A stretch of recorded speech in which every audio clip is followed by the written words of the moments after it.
कर्जत तालुक्यात मंगळवारी रात्रीपासून सुरू असलेल्या ढगफुटी सदृश्य मुसळधार पावसामुळे मोठं नुकसान झालंय। आंबिवली येथील तलावाचा बांध फुटल्यानं चिल्हार या नदीला अचानक पूर आला। त्यामुळे नदीकाठच्या अनेक गावांमध्ये भीतीचं वातावरण निर्माण झालं असून रस्ते, शेती आणि पायाभूत सुविधांचं मोठं नुकसान झालंय। अतिवृष्टीमुळे आंबिवली येथील तलावाचा बांध मध्यरात्रीच्या सुमारास फुटला। त्यानंतर तलावातील पाण्याचा प्रचंड लोंढा चिल्हार नदीत मिसळल्यानं नदी काही क्षणात दुथडी भरून वाहू लागली। अचानक आलेल्या पुराचा फटका नदीकाठच्या गावांना बसला। आंबिवली ते टेंभरे आणि कशेळे या मार्गावरील रस्त्यांचं मोठं नुकसान झालं। काही ठिकाणी वाहतुकीवरही परिणाम झाला। पुरामुळे आंबिवली, धोत्रे, शिलार, अकॅडमी परिसर, किकवी, सुगवे, लोभेवाडी, अंतराट, गुडवण, चोरवले, पिंपळुली आदी गावातील जनजीवन विस्कळीत झालं। अनेक ठिकाणी पाणी शेतांमध्ये शिरल्यानं भात लागवडीचं मोठं नुकसान झालंय।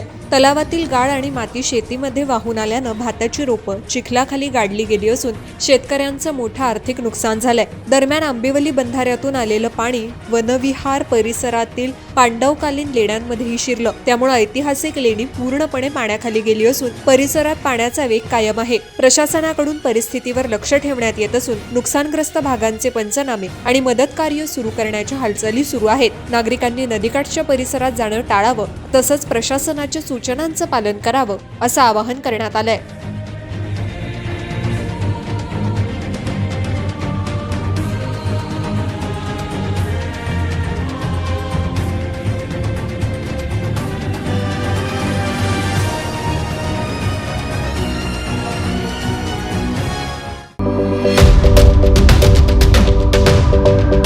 यूट्यूबवर सुद्धा रायगड टाइम्स सर्च करा आणि पहा रायगडच्या कानाकोपऱ्यातील प्रत्येक बित्तम बातमी।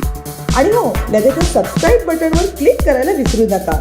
रायगड टाइम्स, आपलं चॅनल, आपला आवाज।